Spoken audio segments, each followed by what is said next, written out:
Gavel in. Okay, we're going to start up a formal meeting now, so let me gavel it open. So that opens the formal meeting. Let's do a pledge. I pledge allegiance to the flag of the United States of America and to the republic for which it stands, one nation, under God, indivisible, with liberty and justice for all.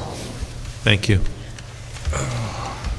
I would note in terms of attendance, the roll call, I see Molly, Jeff, Amber, Paloma, Dan. I know that Pam, if you are still online, is online. Yeah. And Yep. I see the city administrator and the city attorney. If we're doing notes for the workshop, the same crew was in attendance. All right, so first item of business for the regular council meeting is public comment. And so some of you signed up on this list. You've been very patient. Thank you so much for waiting. In the summertime, we do it this way so that we don't meet every single week. We actually try to get some things done or take some breaks. So I appreciate your patience waiting for us through the workshop. So this is the first opportunity for public comment. You have up to 3 minutes on any topic that you like. I'll go off those who are on the list, and then I'll ask anyone else who'd like to make a comment. So I got Tom DeCastro. Always state your name and where you live. That'll, for the ones we don't know, that'll be helpful. Tom DeCastro, 8 Duncan Street in Beacon, been here all my life. I came to the workshop because I wanted to hear about your policy for the banners, and apparently you don't have one. And I can understand some of the reasons why not. I think putting the banners up was one of the greatest things I've seen done in this city for the citizens in the city. My wife and I put one up. My father's on one side, her brother's on the other side, World War II vets. And I would like to see it continue until you run out of the polls. And then you start doing something about that. I know there's a financial end of it from the getting the employees to put them up. And maybe, and I don't know if the city can do this or not, I personally would pay a fee every year to have that banner put up and taken down, whatever was broken down to. If the city can't collect it, maybe the DAR can collect it. But I think, and I know you all have ridden through the area, town of Fishkill, town of East Fishkill. Every year, that just grows and grows and grows. I know we got a much larger, they probably have a much larger budget to play with. But to stop doing it or to stop putting up some of these banners, and when they get out of shape, they don't go up anymore, well, can you contact the sponsors? See if they want to pay the money, and I would, as one, to have the banner redone and put up. But again, I think we should keep putting them up until you don't have any more telephone poles. And there's a lot of main roads here in Beacon, Verplank Avenue, Rombat Avenue, finish 90 up to the city line, Fishkill Avenue out to the city line, but it should continue. And that's my feelings, and a lot of the people that I've talked to who have banners up or would like to put banners up feel the same way. Because, again, it's for the veterans, and for some of us, that's the reason we're here. They fought the wars for us, and we've got our freedom. That's it. Thank you. Thank you. Thank you, Tom. What I would encourage the audience to do is we discourage things that might disrupt the meeting, but you're welcome to come speak as well, all right? And so the next one up is Teresa Kraft. Thank you all. Teresa Kraft, Ward 3. I would like to see more veteran banners in Beacon. My family has a few in Putnam County that we proudly visit. Take a look at the City of Peekskill's policy on their military tribute banner program. They have an additional $15 non-refundable rehanging fee for each year. If you Google this topic, it is widespread across the country, backed by larger and smaller municipalities. We could do better. I've heard and read firsthand, yet I still hope this municipality does not get too far on the governor's bandwagon to support the build-out of the Downstate Correctional Facility prison off Red Schoolhouse Road into affordable housing, when even the major players in the town of Fishkill are adamantly opposed to that large-scale overdevelopment. It may not be in the city of Beacon's proper boundaries, but it will severely impact our water resources, our traffic, and our school districts. On a similar note, I've heard from numerous residents that to be a volunteer at the city's Welcome Center, now run by Dutchess Tourism and their ambassadors, one has to be an advocate and push the narrative of the Fjords Trail, one that many residents here in Beacon, in Fishkill, and in Cold Spring are openly opposed to it. I think you need to build that parking district around Main Street that you mentioned tonight in workshop, ASAP. There are already parking requirements in the code, but they are also waived too many times. There continues to be no transparency in the developers and their LLCs, including the special use permit on Main Street for the extension. There's no parking in that area, and most parking requirements were waived to pass this project through, and now it has a new owner. Unfortunately, today we are looking at those massive faux building sidewalls surrounding that rear fourth-story setback, when in fact that build-out makes that building appearance look even larger and more exaggerated. We need to stop this overdevelopment. Thank you. Thank you. Vikas Ashoka? I think he's not here. Okay. John? Is it Copen?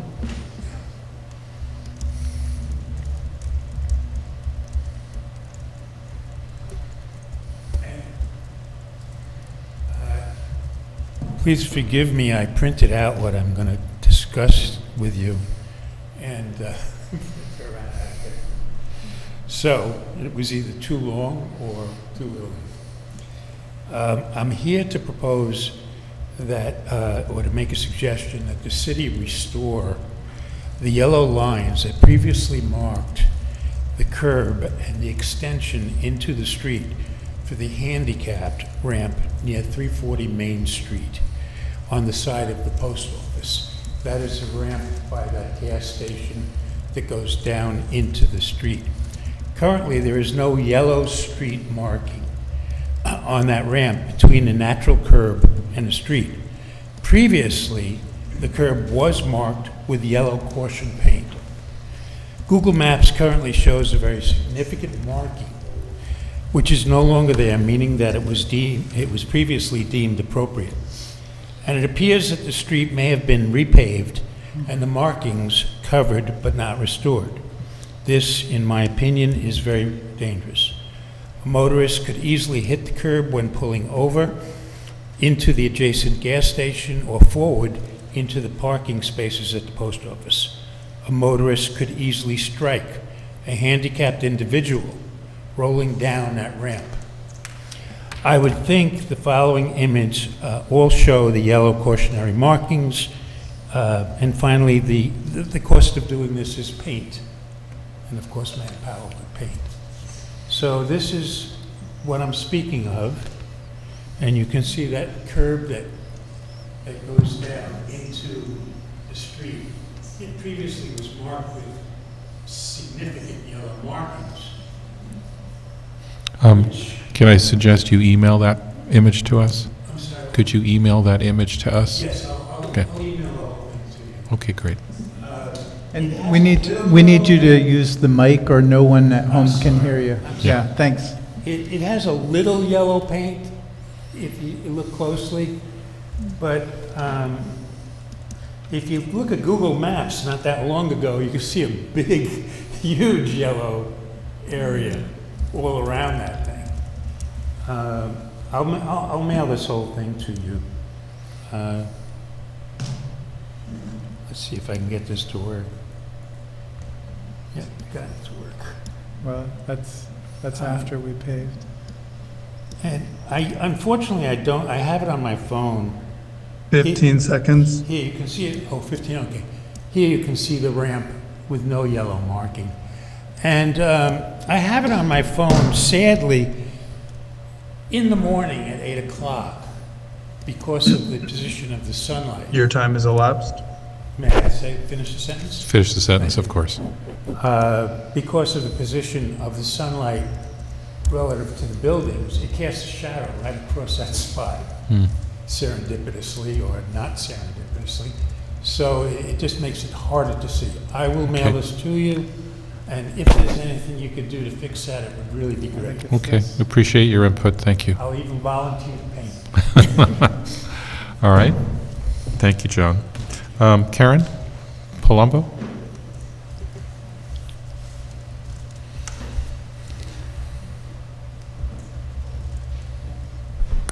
Good evening. Hey. I was here I have to put my address, right, on the phone? Whatever, 47 Old Castle Point Road. I live in Wappinger, Wappingers.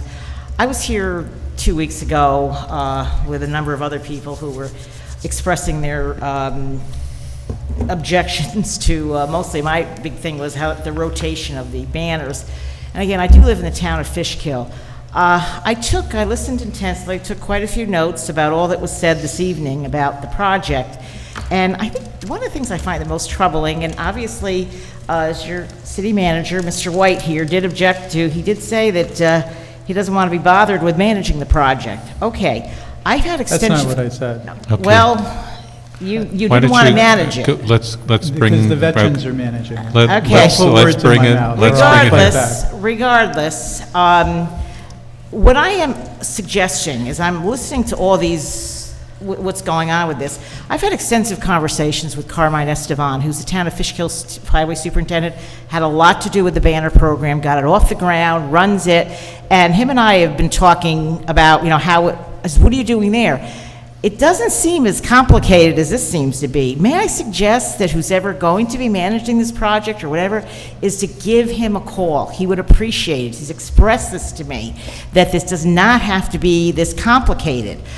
Because again, I would love to see this thing. I travel through Beacon all the time. I know a lot of these people that are up and banners that should be up, and it's troubling. So I am going to ask that hopefully someone would reach out. We don't have to reinvent the wheel. They've done it. They've done a great job with it, and they don't even know anything about this rotation. And again, like I had said before, I asked him how long our stay up. He said forever, and if for some reason it does get, I think you had mentioned a 3-year the shelf life of these banners.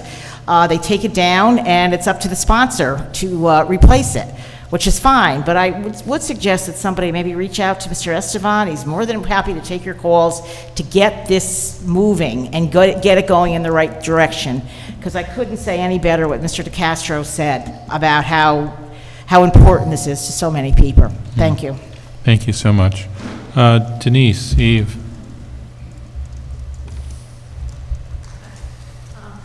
Denise Eve, 79 Sargent Avenue. I agree with what Karen said about the banners.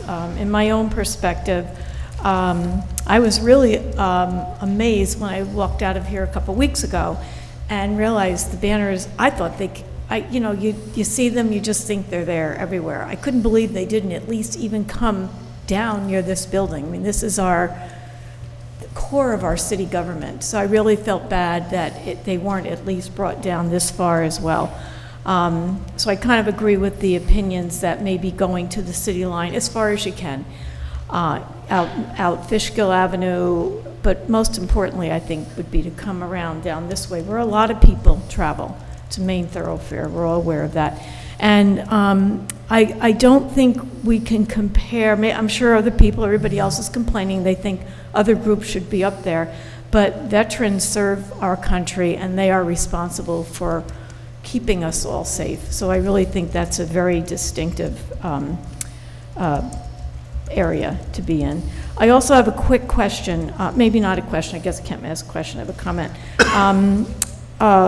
I sent an email and I heard back from somebody by the name of Ben, I can't remember his last name, about the community solar program. And I was told that now, at this point, you have to be under a certain income level to be participating. So is there going to be, if somebody could get back to me, or I'll send an email back maybe.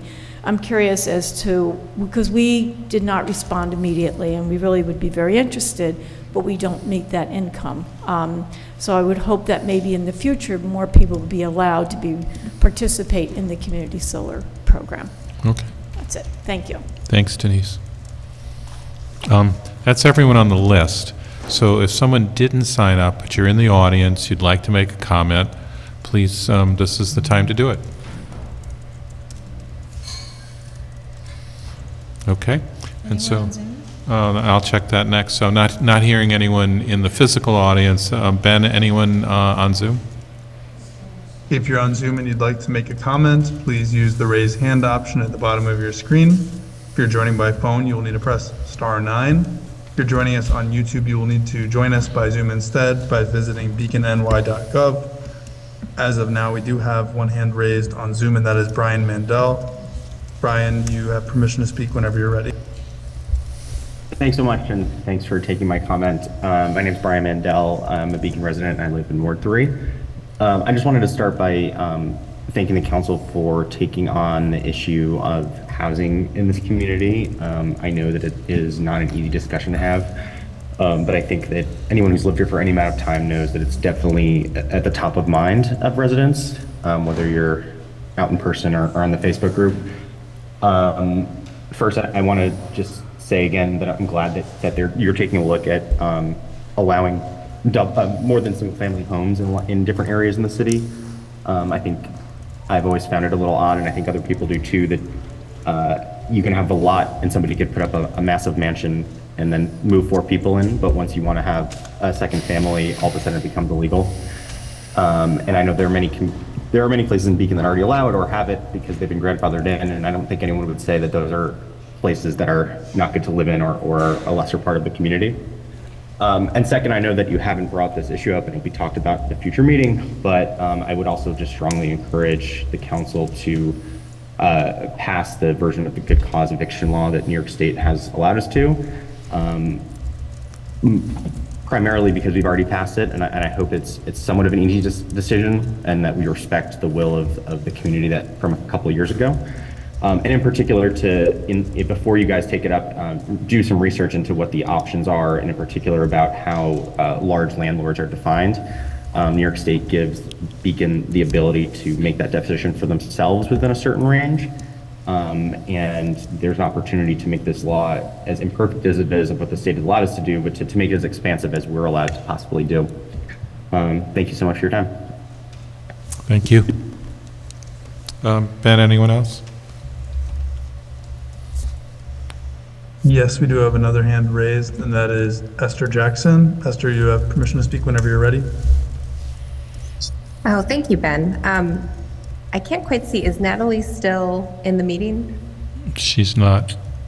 Oh, no, okay. Well, I was just going to comment and say that I was going to reach out to her about the open space inventory, but I will do that. So thank you for a really informative meeting. This has been really great. So much exciting stuff happening. And I'm not in the city of Beacon any longer. I'm in the village of Fishkill, but still involved in some projects. So thank you for letting me listen in. Thank you, Esther. All right, Ben, can we wrap it up? No further hands raised online. Okay. Thank you all. All right, let's do reports from the council. Can we start with Pam, if you can hear us, and then we'll go to Dan and around? I had a feeling you were going to pick me first. So I wanted to say I was happy to hear that the Fishkill Avenue, the blinking light at Mill Street, has been restored. So thank you to our Public Works employees on getting that done, and Chris White. Also, I wanted to ask about, I've noticed, especially on Eliza Street, like a dormant project, if it's possible to have the sidewalks unblocked from those areas, that there isn't any construction being done, so that it could open up the sidewalks in front of those properties for the residences, especially during the summertime. And otherwise, I know there's July 4th fireworks, which I'm sure somebody will talk about. That's this Thursday. And I will turn it over to, is it you, Dan, who's going next? Yep. Thanks, Pam.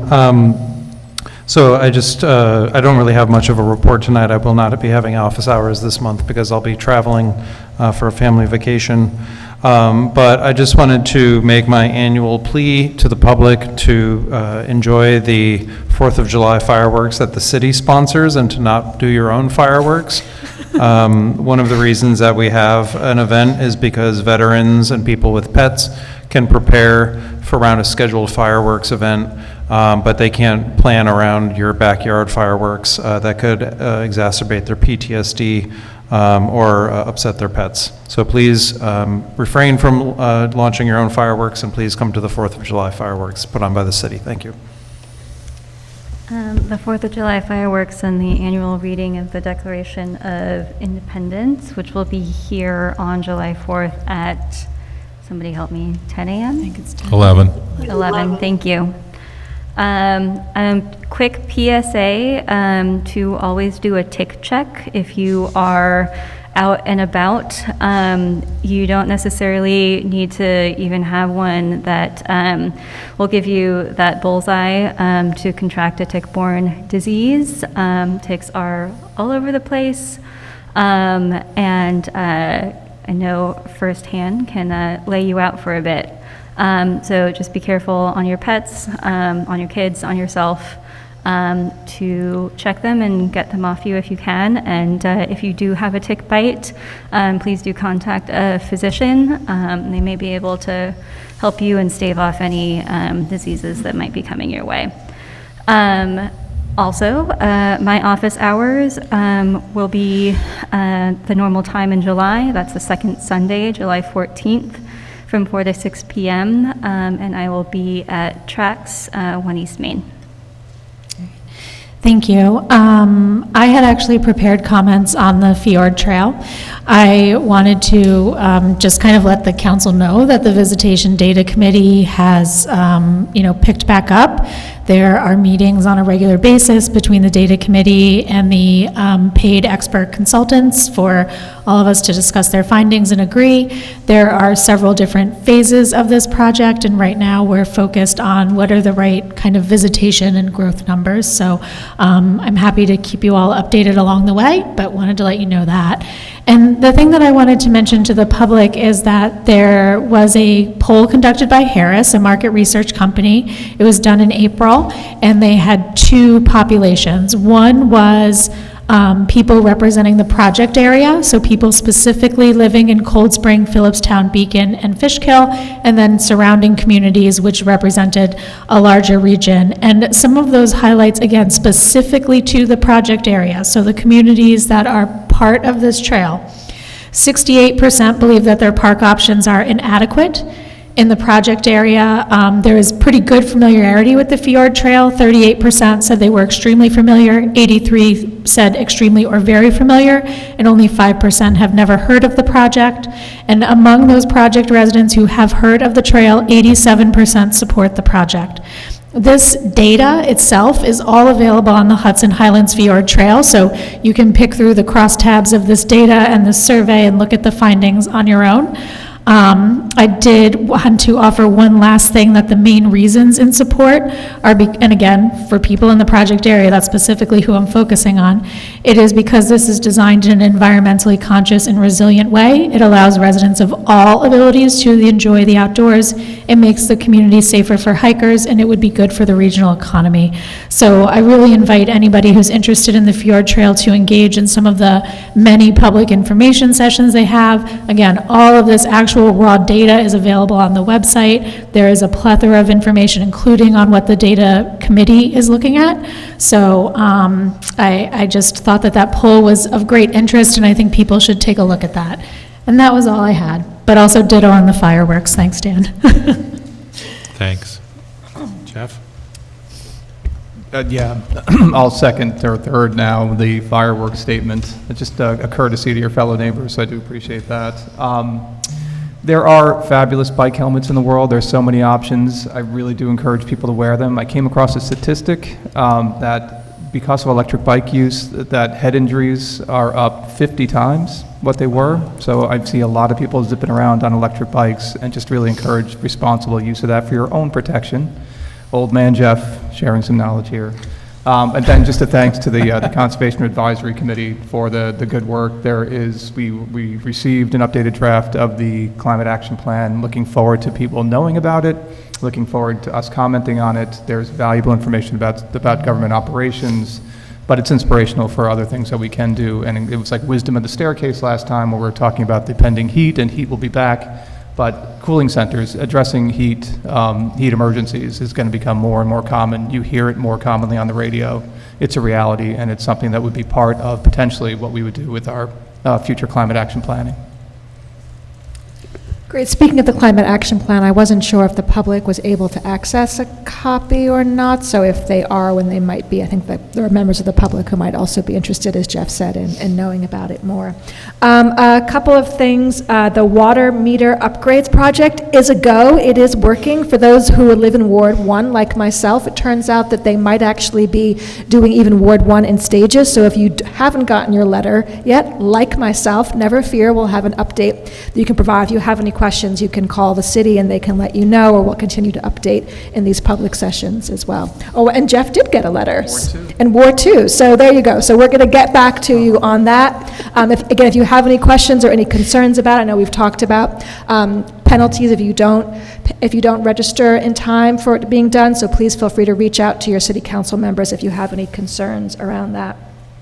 And to piggyback on what Amber said about the Fjord Trail, I actually took part in one of their walk-in talks here in Beacon this past Saturday, and there will be another one coming up. It's the end of September, a while away, but just to say if you're interested in getting more involved in actually walking part of it, it's going to be at Long Dock Park, which is sort of one end of some of the area that they have in their partnership with Scenic Hudson, so I can provide more information when we get closer to that. And then lastly, my office hours will be Friday, July 19th, 4 to 6 p.m. at Pole Hill Park if the weather cooperates, and at Bank Square if it does not. And I will pass it to you, Lee. Great, thank you. I appreciate all the comments. I'll keep it short. Thank you. Chris? I have a couple updates I'd like to give.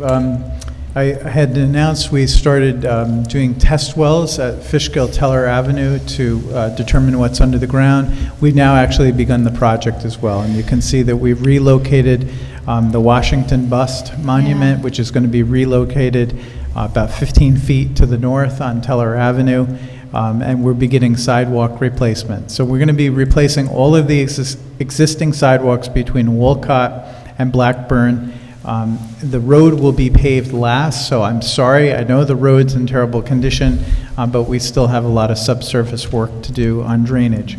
And I just want to say that T intersection is so significantly better, even with the it is so much better. Yeah.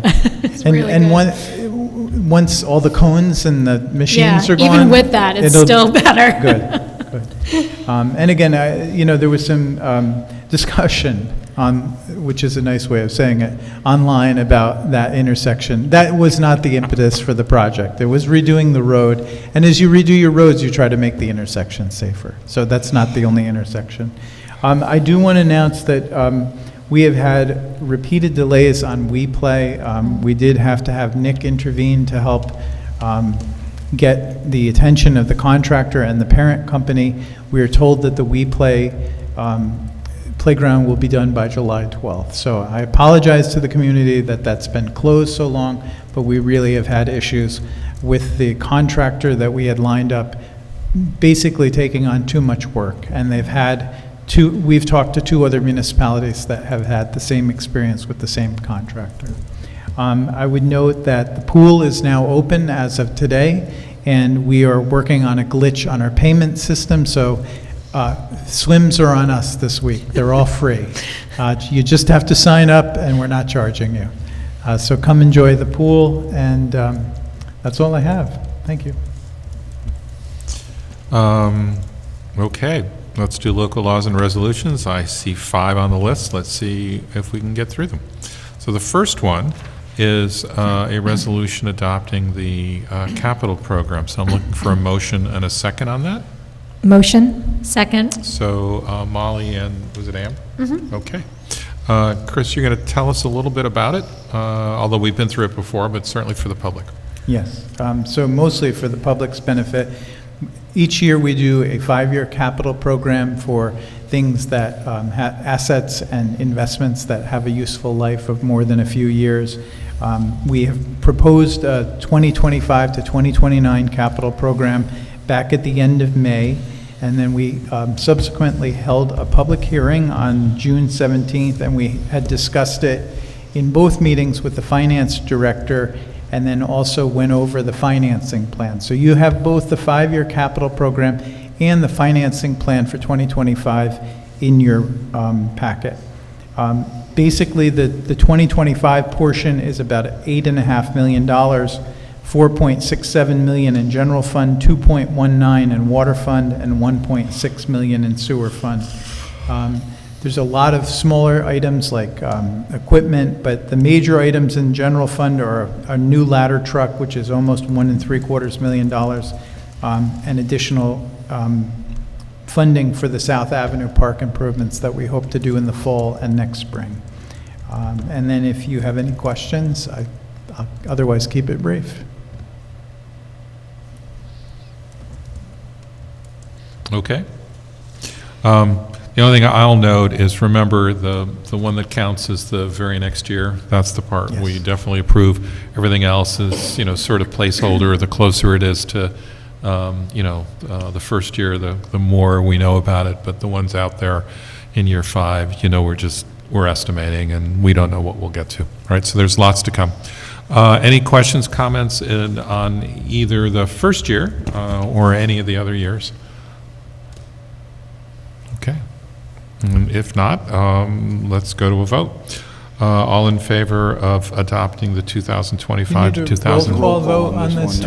So it's a budget thing? Yes. Okay. I'll also just note for anyone in the public, we have had extensive discussion of this capital program over the last few weeks, so if you want to hear more about it, listen back to past meetings. Right. Okay. So let's do them one at a time. I'm going to start with Pam again on the capital program. Yes. That was a yes, and then let's go Dan. Yes. Paloma. Aye. Amber. Yes. Lee votes yes. Jeff. Yes. And Molly. Yes. Okay, thank you. Next one is the Community Investment Program funding. We went through this in workshop. Chris, you'll summarize the items that we're approving? Yeah, so we're proposing to fund 3 projects: the Beacon Repair Cafe at $1,000, the Green Teen Program at $9,000, and the Sports Bra Project at $7,550. Okay. Can I get a motion and a second on that? Motion? Second. So, Paloma. Paloma, okay. I'm missing because your mask, I can't always quite tell. Thank you. Paloma, and the second was? Dan. Dan, okay. Any discussion? All right, we already had the discussion. All in favor, say aye. Aye. Anyone opposed? Thank you, Pam. I heard that. Okay. Third one is authorizing the litigation settlement for Columbia Utilities. Can I get a motion and a second? Second. So that's Jeff and Dan. And Nick, will you tell us anything you didn't tell us before? I'll give you a brief summary. The city is one of 10 communities that entered into a community choice aggregation program that was administered by Jewel Asset. Jewel, on behalf of the city, then arranged for a contract with Columbia for the supply of energy. In 2021, Columbia breached its obligation. Lawsuit was commenced. Public Service Commission intervened. Discovery was held. Settlement discussions were held with a mediator. And as a result of that, a recommendation was made by the Public Service Commission as well as Jewel that the city and the other communities authorize a settlement that is before the council that will result in Columbia paying $1.5 million that will be distributed to the ratepayers after payment of attorney's fees and other costs that have been incurred. And it is subject to a fair hearing before the judge, as well as the ability for ratepayers to opt out should they wish to do so. And if 10% or more opt out, then the settlement would not be implemented. Okay. Any comments or discussion beyond that which we had in workshop? Just thank you for pursuing this. It was a rough blow when the deal fell apart, so I appreciate the effort and accountability. Okay.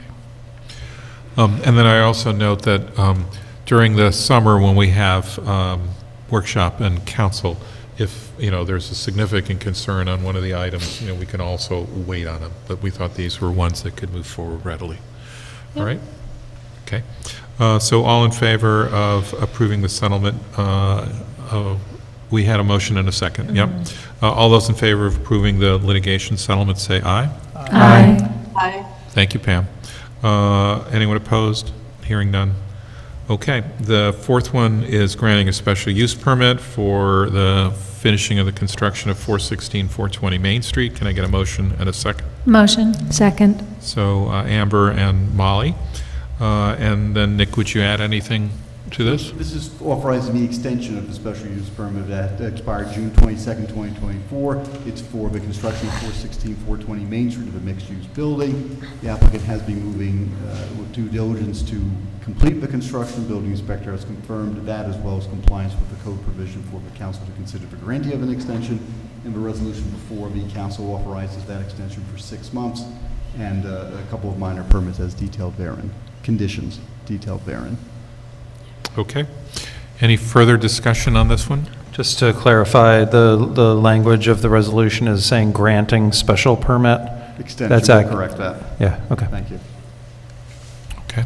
So do we need, do we need to make an I amendment? would just make a motion to amend it as stated by Dan. So I'll make a motion to replace mentions of granting a special permit with extending a special permit.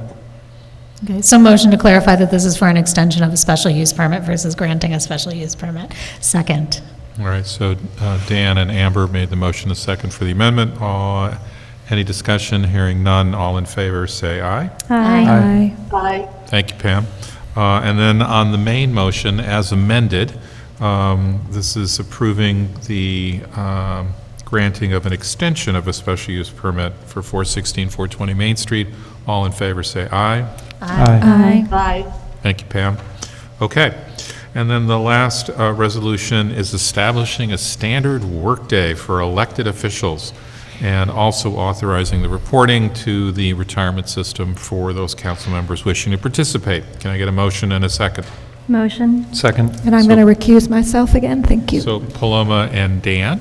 And it's been stated that Molly will excuse herself from this vote. Anything you would add, Nick, that we didn't discuss earlier? No, just again to summarize that state law requires the city council to establish a standard workday and then approve the reportable hours as documented by the elected officials seeking to participate in the state retirement program. Got it. So as I understand it, by establishing a 7-hour workday, that gives you so many hours a month, and then we can see what the hours of any individual council member is as a percentage of that month, and then they get a percentage contribution to retirement for that. Correct. Okay, great. Any questions or concerns? All right, all in favor of establishing a 7-hour workday for elected officials and authorizing the reporting of one council member to the local retirement system, say aye. Aye.